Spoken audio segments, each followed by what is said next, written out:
Border पर बेवजह गोलीबारी और उसकी आड़ में आतंकियों की घुसपैठ पाकिस्तान की पुरानी चाल।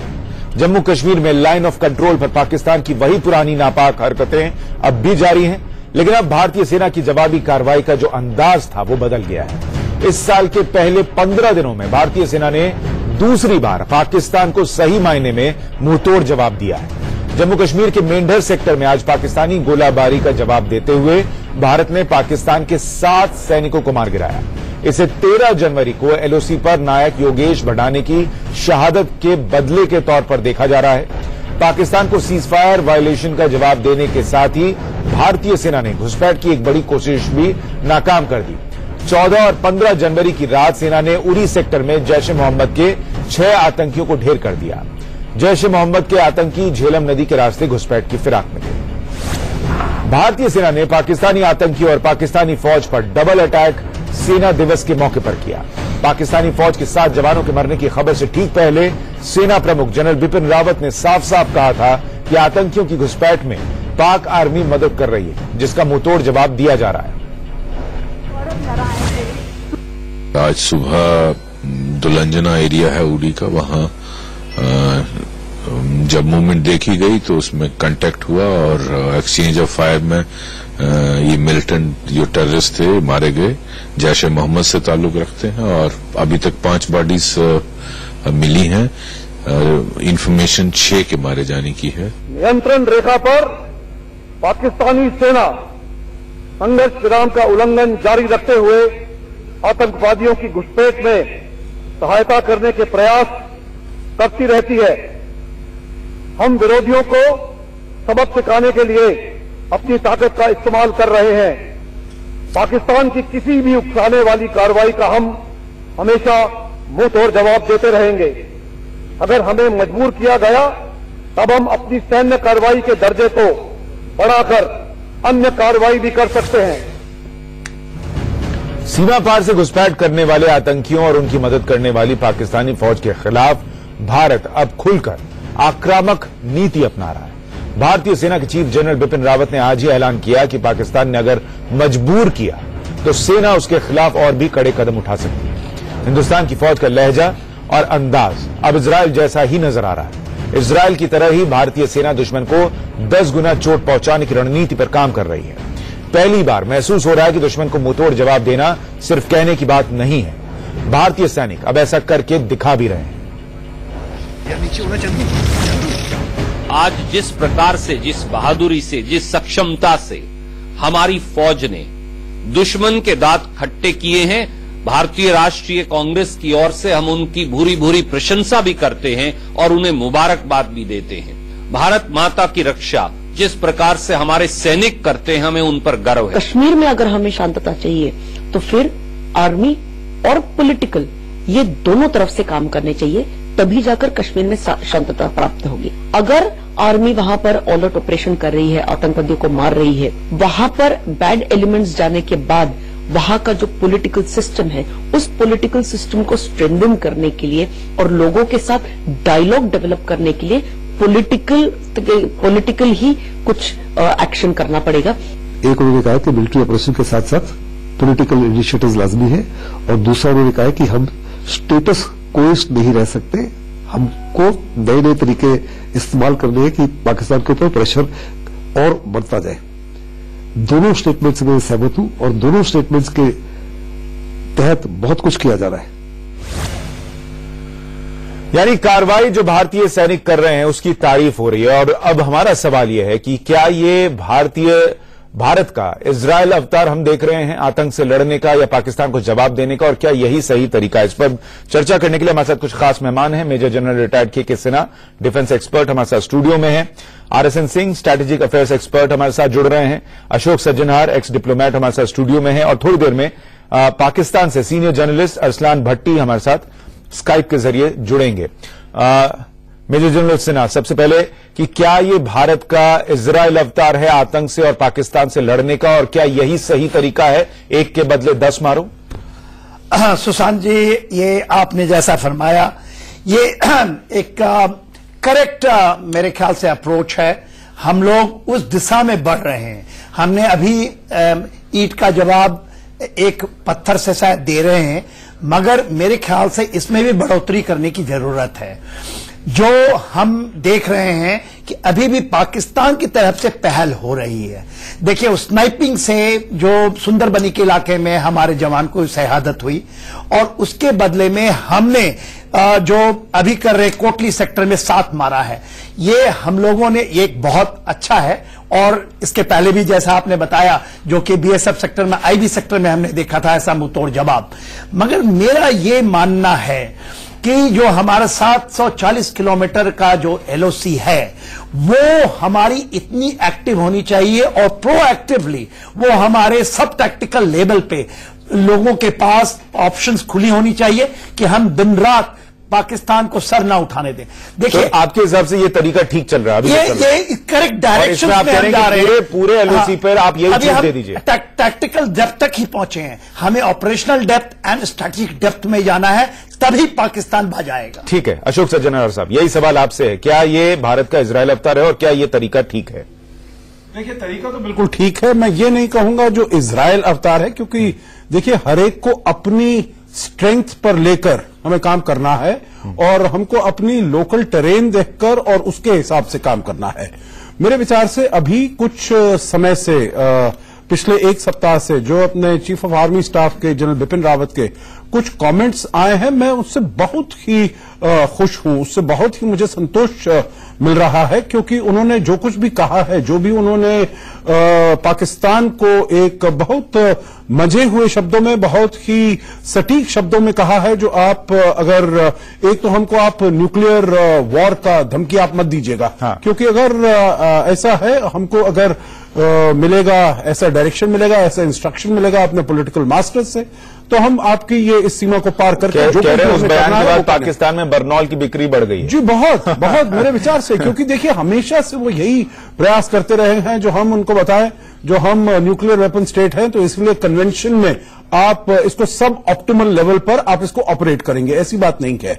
और अभी न केवल कहने से, परंतु उन्होंने काम से भी बता दिया है, जो वहां पर आतंकवादी जो मारे गए हैं और जो उनके सिपाहियों का भी हमने वो हनन किया है वहां पर, मेरे विचार से बिल्कुल ठीक है। और पूरी छूट होनी चाहिए आर्मी को लोकल एरिया में, उसको हिसाब से देखते हुए, जो कैसे वहां का टेरेन है, कैसे वहां की हालात हैं, उसका हम कैसे रिस्पॉन्ड। आपके हिसाब से भी ये जो तरीका चल रहा है अभी जवाब देने का दुश्मन को, वो सही है? आरएसएन सिंह साहब, आपके हिसाब से 1 के बदले 10 ये तरीका ठीक है?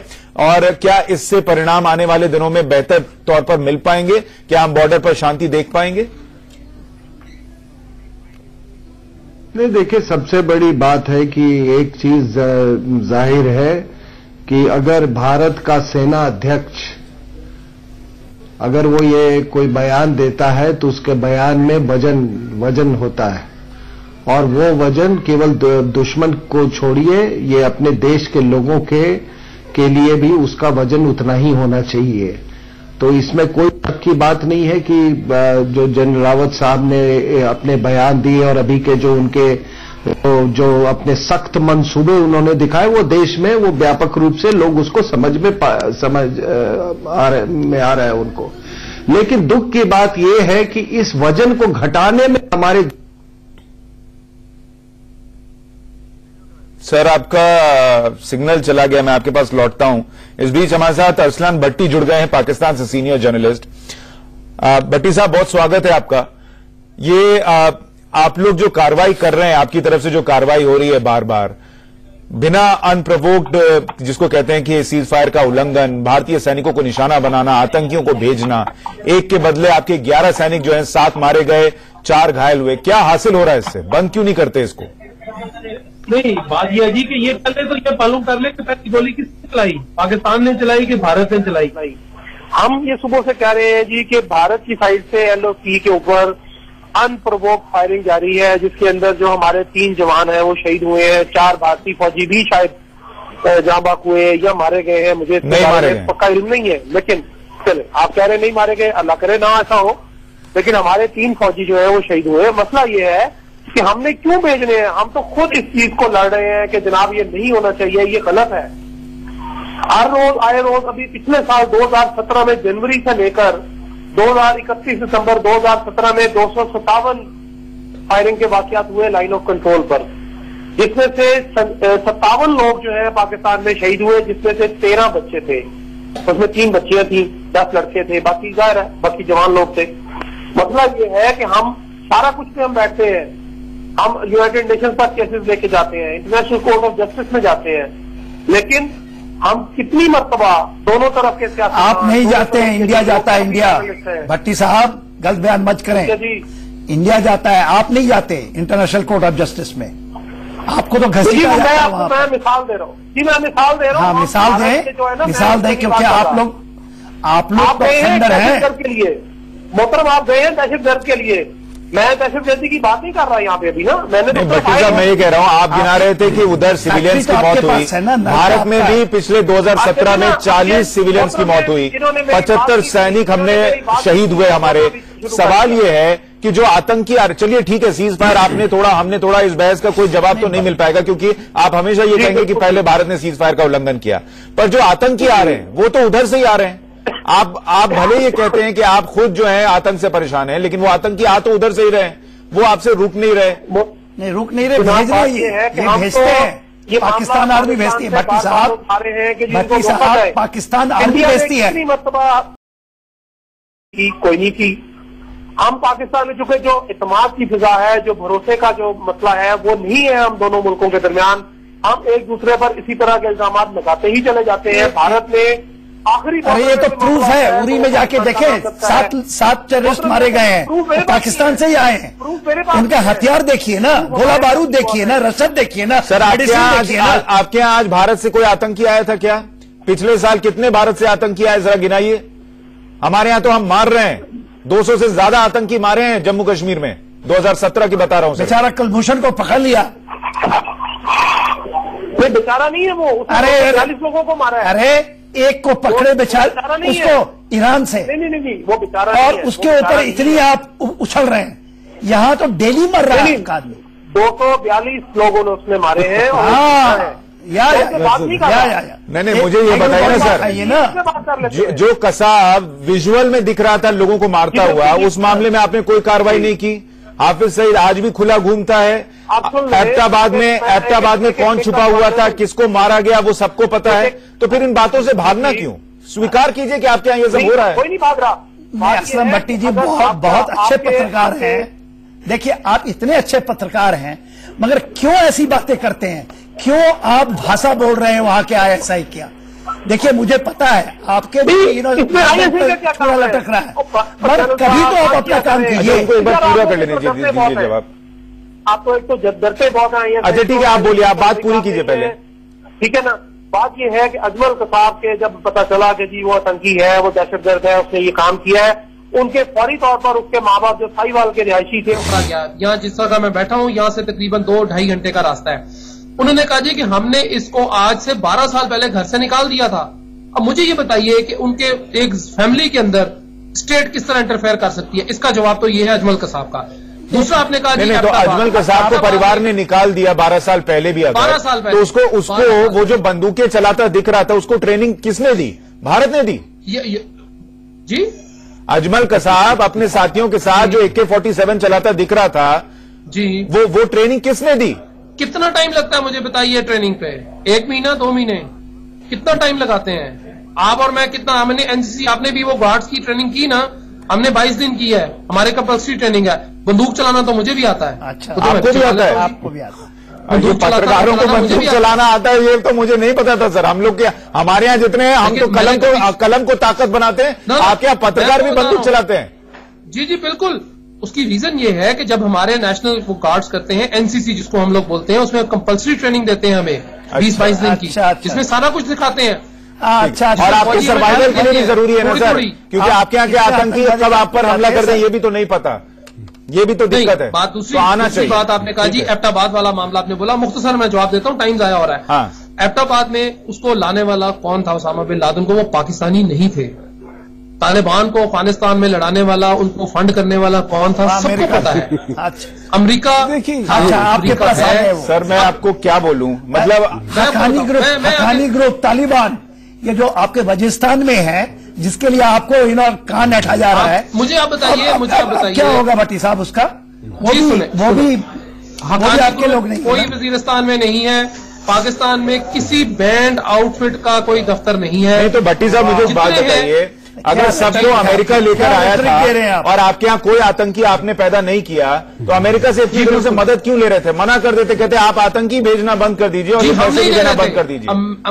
अमेरिका खुद पैसे हमें देता था, खुद पैसे देता था तो लेते क्यों थे? अमेरिका हमको क्यों नहीं पैसे देता आतंक से लड़ने के लिए? इसलिए कि आप अफगानिस्तान से डायरेक्ट नहीं इन्वॉल्व थे, हम अफगानिस्तान से डायरेक्ट इंटेलिजेंस। मैं एक छोटे से ब्रेक के लिए रुक रहा हूं भट्टी साहब, मुझे एक छोटे से ब्रेक के लिए रुकना है। ब्रेक के बाद हम इस पर लौटेंगे कि पाकिस्तान जो हमेशा डिनायल मोड में रहता है, इससे न तो उसका फायदा हो रहा है, उसकी जिस तरीके से पूरे दुनिया में थू हो रही है वो तो है ही, साथ ही वहां पर भी आतंकी हमले होते हैं। आपको याद होगा किस तरीके से छोटे छोटे मासूम बच्चों को स्कूल में मार गिराया गया था।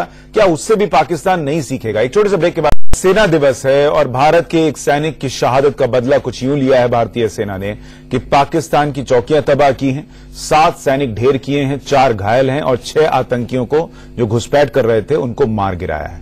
सवाल यह है कि क्या भारत का जो ये तरीका है आतंक से लड़ने का और सीमा पर शांति लाने का, ये असरदार होगा और क्या ये भारत का इजरायल अवतार? इस पर हम चर्चा कर रहे हैं। हमारे साथ मेजर जनरल रिटायर्ड के सिन्हा बने हुए हैं, RSN सिंह जुड़े हुए हैं, अशोक सज्जनहार हैं और अरसलान भट्टी पाकिस्तान से सीनियर जर्नलिस्ट हमारे साथ बने हुए हैं। RSN सिंह साहब, मैं माफी चाहूंगा, आपकी बात पूरी नहीं हो पाई थी, उस वक्त कुछ कनेक्शन में दिक्कत आ गई थी। मेरा सवाल अब यह है कि आप भट्टी साहब को सुन रहे होंगे, जब पाकिस्तान का एक पत्रकार ये मानने को तैयार नहीं है, डिनायल मोड में है कि वहां आतंक पनप रहा है, वो कह रहे हैं कि एबटाबाद में ओसामा बिन लादेन को अमेरिका ने लाकर रख दिया था, तो जब पत्रकार मानने को तैयार नहीं है तो सैनिक कैसे मानेंगे? क्या ये एक के बदले 10 सिर वाली कार्रवाई से कुछ असर होगा? देखिए, जब भट्टी साहब नहीं थे तो मेरा बोलने का जो थ्रस्ट था कुछ और था, लेकिन अभी मैं भट्टी साहब को उनके मुल्क के हालात से अवगत करा दूं। देखिए भट्टी साहब, बात ऐसी है कि आपकी पाकिस्तान सेना जो है वो इस तरह से वो राजनीति इस तरीके से वो दखल अंदाजी कर रही है कि आज पाकिस्तान की राजनीति का वजूद ही खतरे में है। उनका निशाना PMLN पे था, वहां पर सरकार को लाचार करने के लिए तहरीके लबैक जो बरेलवी एक्टिविस्ट थे उनको बिठा दिया वहां, किस तरह से लॉ मिनिस्टर को रिजाइन करवाया। और अब कल की बात आपको मालूम है, कल परसों की बात है कि बलूचिस्तान में आपने एक मुख्यमंत्री को किस तरह से हटाया। इसलिए वो पाकिस्तान के हित के लिए नहीं, वो चाइना के हित के लिए, ताकि चाइना पाकिस्तान इकोनॉमिक कॉरिडोर का वो जो पर्पस है वो चीन के कहने पर ये राजनीतिक बदलाव आपने किया है। तो मेरे कहने का तात्पर्य है कि आज पाकिस्तान में पाकिस्तान सेना पाकिस्तान के वजूद के लिए नहीं लड़ रही है, वो चाइना के वजूद के लिए लड़ रही है, वो पाकिस्तान के वजूद के लिए काम कर पाकिस्तान मिलिट्री के वजूद के लिए काम कर रही है। और देखिए, ये जहां तक जिहादियों का सवाल है, आपको मालूम है कि सन 47 से लेके ये आपके स्ट्रैटेजिक जो थिंकिंग है उसका हिस्सा है ये जिहादी। उसका रिजल्ट ये हुआ है कि आज पाकिस्तान में कोई भी पाकिस्तानी, भट्टी साहब, पाकिस्तान में कोई भी पाकिस्तानी पाकिस्तान के मरने के लिए तैयार नहीं है, लेकिन हां वो इस्लाम और जिहाद के ऊपर मरने के लिए तैयार है। और सर मेरा सवाल यही है, अगर ये पूरे मैं यहां पर चर्चा में अशोक सज्जनहार साहब पूरे कश्मीर कि जो RSN सिंह साहब कह रहे हैं उसको अगर हम आगे बढ़ाएं कि पाकिस्तान की अपनी जितनी भी तकलीफें हों, लेकिन उसका सारा एजेंडा भारत के खिलाफ होता है। और ऐसे में आप क्या उम्मीद करें कि ये जो हम कार्रवाई कर रहे हैं कि एक के बदले 10 को हमने मार गिराया, उसका कोई असर इन पे होगा क्या? खासतौर पर भट्टी साहब को सुनने के बाद लग रहा है आपको? नहीं, मेरे विचार से कोई इसके ऊपर, अगर हम ये सोचकर कर रहे हैं जो इसका कुछ असर होगा और वो ऐसा cross border cease fire violation को बंद करेंगे या क्रॉस बॉर्डर इन्फिल्ट्रेशन को बंद करेंगे या सेफ हेवंस देना बंद करेंगे, मेरे विचार से इस ख्याल को हमें अब बिल्कुल ही हटा देना चाहिए। हमको बिल्कुल तैयार होना चाहिए जो ये सब होता रहेगा और इसकी कार्रवाई हम ऐसे ही करते रहेंगे। फिर तरीका क्या? देखिए, जो श्री अरसलान भट्टी जी ने कहा, जो ट्रस्ट डेफिसिट है भारत और पाकिस्तान में, वो केवल पाकिस्तान का भारत के साथ नहीं, आप अफगानिस्तान में देख लीजिएगा, वहां पर भी वो टेररिस्ट भेजते हैं और इसी वजह से अमेरिका ने उनसे कहा है जो आप वहां से सेफ हेवन्स हटाइए। आप देखिए जो आतंकी हमला हुआ था बांग्लादेश में, सर, पर मेरा सवाल है कि फिर उपाय क्या है? हम तो चलिए एक के बदले 10 मारेंगे, 10 के बदले हो सकता है 100 मारेंगे, लेकिन इसका अंत क्या है? सीमा पर शांति कैसे आएगी? देखिए, सीमा पर शांति हमें तो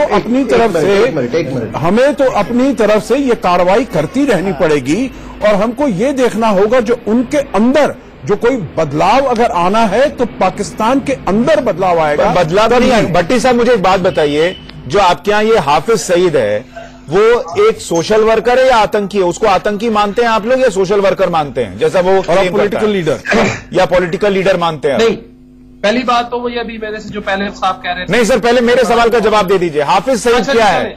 हाफिज सईद क्या है? पॉलिटिकल लीडर, सोशल वर्कर या आतंकी? मैं अभी उनका जो काम चल रहा है सोशल वर्क का, वो पंजाब हुकूमत खुद अपने खर्चे पर अपने उसके ऊपर चला रही है। उनके एडमिनिस्ट्रेटर कायम किया हुआ है, वो खुद से नहीं चलाते हैं। नहीं, मैं कह रहा हूं पत्रकार भट्टी साहब के लिए हाफिज सईद क्या है?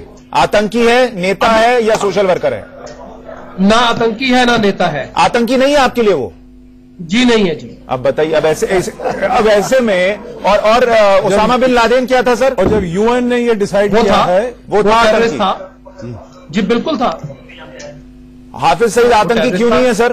$10 मिलियन जी मैं लॉजिक से बात करता हूँ। 8 माह उसके ऊपर इन्वेस्टिगेशन हुई, जो आपने डोजियर्स दिए इंडिया ने भी और यूनाइटेड नेशंस ने भी और अमेरिका ने भी। 8 माह उनको नजरबंद कर उसके ऊपर पूरी तहकीकात साबित की गई कि किसी तरह उनका कहीं ना कुछ मिले। उसके बाद अगर अदालतें छोड़ती हैं तो उसमें मुझे बताइए कि हुकूमत क्या करेगी? आप मुझे नहीं देते हैं। मुझे बताइए सर, वो सोशल वर्कर आपका आपके बॉर्डर पर आकर पाकिस्तानी सैनिकों को भारत के खिलाफ जो जहर उगलता है, वो सोशल वर्कर क्यों करता है ऐसा? ये सोशल वर्क है? नहीं, देखें कि बॉर्डर पर आकर उनसे कहो कि मार के दिखाओ। सुन ले, अगर एक बंदे का इंडिविजुअल एक्ट गलत है, वो चाहे इंडियन है, पाकिस्तानी है या अफगानी है, इसका ये मतलब नहीं है कि तीनों मुल्कों के लोग खराब। नहीं, लेकिन आप तो उसको मान नहीं रहे, आप उसको सोशल वर्कर बता रहे हैं। और सोशल वर्कर जो है वो भारत का कोई सोशल वर्कर बॉर्डर पर जाके ये नहीं कहता भारतीय सैनिकों से कि पाकिस्तानी सैनिकों को मारो। आपका सोशल वर्कर, तथा कथित सोशल वर्कर बॉर्डर पर जाता है। वो कश्मीर की बात करते हैं कि कश्मीर का मसला हल करें। कश्मीर का मसला हल करना सोशल वर्क है। भारत के विरुद्ध जहर उगलता है। मैं ये कह रहा हूँ कि कश्मीर का असल मामला पाकिस्तान और भारत के दरमियान क्या है? फंडिंग क्यों रोक दिया? हम क्यों नहीं उसको हल करते? हम वैसे बात करते हैं जी कि पाकिस्तान ने इधर कर दिया, इंडिया ने ये कर दिया, अफगानिस्तान के साथ हमारी नाराजगी हो गई, ईरान हमारे साथ नहीं खड़ा, फलाना नहीं खड़ा। उद्दावा का मसला ये है। रोक दिया भाटी जी साहब, ये बताएं जमात उद्दावा का फंड क्यों रोक दिया गया? आप कहते हैं कुछ नहीं है। जी मैं बताता हूँ, तो आप बैंड ऑर्गेनाइजेशन है। आप बताइए ना, हमने तो नहीं रोका, इंडिया ने रोका। है आपने जमात-उद-दावा का फंड इसलिए रोका गया कि वो बैंड ऑर्गेनाइजेशन में आ रही है। हाँ, कौन है उसका लीडर? काम किए जिसका हुए मैं हूँ जी, आप हैं नहीं? हम दोनों नहीं है। सही नहीं है तो कौन है सर? जी और बड़े सारे लोग हैं उनके पास। अरे वाह वाह वाह वाह। लेकिन हाफिज सईद भी है ना, और बहुत सारे लोग हैं, लेकिन हाफिज सईद भी है ना। दुनिया देख रही है आपको। सिंह साहब आप कुछ जोड़ना चाह रहे हैं? सिंह साहब आप कुछ कहना चाह रहे हैं, कहिए। जी करें। नहीं, आपने एक बहुत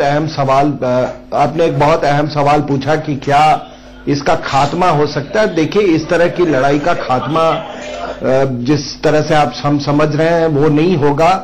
mother of all bombs eastern Afghanistan में गिरा दिया, उसके बाद क्या वो खात्मा हो गया? क्या पैलेस्टीनियंस ने रॉकेट दागना बंद कर दिया है इजराइल में? नहीं हुआ है। लेकिन इतना मैं आपको जरूर कह सकता हूं कि जिस तरह की कार्रवाई अभी भारतीय सेना कर रही है, और हमने लाइन ऑफ कंट्रोल को as a line of opportunity हम ट्रीट कर रहे हैं, क्योंकि ये 800 किलोमीटर में हम बहुत सारा सरप्राइज और डिसेप्शन हम हासिल कर सकते हैं, वही किया जा रहा है। हमने डेप्थ जो है ऑपरेशंस के वो बढ़ा दिए हैं। इन सब का असर ये होगा कि जो इंटरनल डायनेमिक्स जो है पाकिस्तान का वो जरूर बदलेगा, क्योंकि चीजें एक समान नहीं रहती है। आप देखिए, आज बड़े एम्बेसडर साहब मेरी बात को बहुत अच्छी तरह समझेंगे कि आज पाकिस्तान का जो मैं इंटरनल डायनेमिक्स देख रहा हूं वो कुछ इस प्रकार से है कि एक तरफ एक एक्सिस है USA, Saudi Arabia, PMLN, that is Sharif brothers, और दूसरी तरफ मिलिट्री जिहादी ग्रुप्स और चाइना। तो ये जो दोनों एक्सिस का जो कंटेस्ट है, आप देखना इसका क्या असर होता है। तो ये नहीं है कि जब हम कुछ ऐसी कार्रवाई करते हैं रिलेंटलेसली तो उसका इंटरनल डायनेमिक्स पे फर्क जरूर पड़ता है, लेकिन हां ये हमारा कोशिश होना चाहिए कि जो हमारा डेप्थ ऑफ ऑपरेशंस है वो बढ़ता जाए, फ्रीक्वेंसी बढ़ता जाए, डेप्थ बढ़ता जाए। और जनरल सिन्हा, मुझे बताइए, पाकिस्तान की जो स्ट्रैटेजी रही है कि भारत को इतने वार करो उसके शरीर पर कि वो जो खून रिसे उसकी तकलीफ उसे महसूस हो और वहां डैमेज करते रहो, क्या ये भारत की अब स्ट्रैटेजी है कि ठीक है भले बॉर्डर पर शांति हो ना हो लेकिन हमारा खून रिस रहा है तो तुम्हारा भी कम से कम 5 लीटर तो बहाएंगे? सुशांत जी, एब्सोल्युटली आपने जो बात कही, आपने दुखते रक्त पे हाथ रख दिया। देखिए, जो इन्होंने स्ट्रैटेजी लगाया था लास्ट 30 साल से, द थ्योरी और स्ट्रैटेजी ऑफ 1000 कट, और ये पूरी पाकिस्तान एस्टैब्लिशमेंट इसको मानता है। आईएसआई ही नहीं, पाकिस्तान आर्मी का यही स्ट्रैटेजी है और आज भी इस पे चल रहे हैं। मगर अब इनको पता लग गया है कि, और देखिए, जनरल बिपिन रावत यदि पूरे डंके के चोट पे कहते हैं कि इसकी इंटेंसिटी को हम बढ़ाएंगे, और यही बात मेरे ख्याल से सभी लोग कह रहे हैं। ये तो ऑप्शन हमारे हाथ में है। मैं कहता हूं इवन इस लड़ाई में एक क्रेडिबल डेटरेंस चाहिए, और मैं कहता हूं डंके के चोट पे कि ये क्रेडिबल डेटरेंस तभी आएगी जब पाकिस्तान कुछ नहीं कर पाएगा, ठीक है, डरेगा। भट्टी साहब, मुझे एक बात बताइए कि एक ऐसा मुल्क, भारत की मैं बात कर रहा हूं, एक ऐसा मुल्क जो दुनिया में सुपर पावर बनता जा रहा है, तमाम बड़े नेताओं को आप देखते हैं कि वो भारत की तारीफ करते नहीं थकते। इजराइल के प्रधानमंत्री आए हुए हैं, वो भी तारीफ कर रहे हैं, और हमारी इकोनॉमी जो है वो लगातार आगे बढ़ रही है। हमें अमेरिका से और दूसरे देशों से फंड ले लेके अपना काम नहीं चलाना पड़ रहा पाकिस्तान की तरह। हमारा क्या फायदा है कि हम आपके साथ इस तरीके से बेवजह लड़ते रहें? जो आप कह रहे हैं कि हम लगातार कर रहे हैं अपनी मर्जी से, हमारा क्या फायदा है ये बताइए? दूसरे पड़ोसी देशों से तो ऐसा नहीं कर रहे हम। देखिए, इसराइल वाली जो बात है वो तो चूंकि पाकिस्तान का उससे कोई ताल्लुक नहीं है, हमने कभी माना ही नहीं है उनको। नहीं, इसराइल तो आपने ऐसे ही एक मिसाल के तौर पर दिया। आप कहिए 10 आसियान देश आ रहे हैं, 10 आसियान उदाहरण आ रहे हैं, मिसाल दिया आपने। इवन चाइना आपको तंग करेगा भाटी साहब। चले नहीं, चाइना हमें तंग नहीं करता। ठीक है, जवाब दे दीजिए। तंग नहीं करता, आप जवाब दे तुर्की भी तंग नहीं करेगा। चाइना दोनों जो लोग हैं, चाइना है तुर्की, देखिए इकोनॉमिक कॉरिडोर बना करके और ये जो आपका गुदार लेकर के आपको दम करेगा। आप लोग सीखने वाले से नहीं है। अच्छा, उनको एक बार पूरा कर दीजिए जी, बात पूरी कीजिए। नहीं जनरल साहब, एक तो चाइना हमें कभी तंग नहीं करेगा, दम नहीं करेगा, है वो हमें कभी तंग नहीं करेगा। आज अक्सर चीन दिया है, पीओके देने वाले हैं आपसे, वो गुदार भी लेगा और आपको दम। देखिए मेरी बात मान लें, आज नहीं तो आज से 10 साल बाद आप मानेंगे ये बातों को। अच्छा, मेरे पास बस वक्त कम है। भट्टी साहब, मुझे ये बताइए, एक पाकिस्तानी पत्रकार, पाकिस्तानी पत्रकार के हिसाब से इस मसले का हल क्या है, ये मुझे बताइए। पाकिस्तानी पत्रकार को क्या लगता है, क्या हल है? इंशाल्लाह यही होगा। सर एक बार पूरा हम कितने आराम से बात सुन रहे हैं। हाँ ठीक है, भट्टी साहब आप बोल लीजिए। व्हाई नॉट, हमारी हुकूमतें क्यों नहीं बैठती? मुझे बताइए कि हम क्रिकेट भी नहीं खेलना चाहते आपस में हमसायों की तरह, हम रहना भी नहीं चाहते, हम रोज लड़ाई भी करते हैं, बंदे भी मारते हैं, हम खून भी बहा रहे हैं। क्यों आतंकवादियां भेजना हो जाएगा काम? तीसरा बंदा क्यों डालते हैं? हम आपस में बैठे, कुछ लो में बात होगी। ये नहीं मुमकिन है कि सारा कुछ पाकिस्तान माने और इंडिया माने। आपके साथ बैठ के क्या हासिल हुआ आपको पता है? आपके साथ बैठ के करगिल हासिल हुआ था, आपके साथ बैठ के संसद पे हमला हासिल हुआ था, क्या बैठे? नहीं, सुन ले, देखें बात सुन ले, सारा पाकिस्तान खराब नहीं है, सारा भारत खराब नहीं है। मैं जब वहां पे आता हूं मुझे लोग वेलकम करते हैं। मेरे बहुत सारे सिख दोस्त हैं जो कनाडा में रहते हैं, मेरी अपने रिश्तेदार, मैं चौथी पुश्तो मुसलमान, मेरे आज भी अजीज बटाला में रहते हैं, जिनके पास हमारी जमीनें हैं, वो कर रहे हैं, मेरे करीबी अजीज हैं, मेरे सारे दादा वादा के भाई उधर रहते हैं अभी भी, स्टिल दे आर सिक्स। मैं क्यों नहीं देखना चाहता वहां पे जाके? मैं देखें, दोनों मुल्क अगर खुशहाल होंगे, इंडिया और पाकिस्तान, ये पूरे खित्ते के लिए जरूरी है, रीजन के लिए जरूरी है। अगर नियत में होता ना तो आज कम से कम आप इस डिबेट में बैठकर ये मानते कि हाफिज सईद जो है वो सोशल वर्कर नहीं, एक आतंकी है, जो आपने नहीं माना। और एक पत्रकार ऐसा कहेगा पाकिस्तान का, मुझे इसकी उम्मीद नहीं थी, क्योंकि ये पाकिस्तानी पत्रकार ही थे जिन्होंने अजमल कसाब के परिवार को ढूंढकर निकाला था जब मुंबई पर हमला हुआ था। खैर, भारत भी अब नहीं सहेगा, ये बात साफ है। आप 1 मारेंगे, हम आपके 10 मारेंगे, ये जवाबी कार्रवाई चलेगी। इसका कितना असर होगा ये आगे देखेंगे। तमाम मेहमानों का बहुत शुक्रिया। महाबहस में आज के लिए इतना ही। नमस्कार।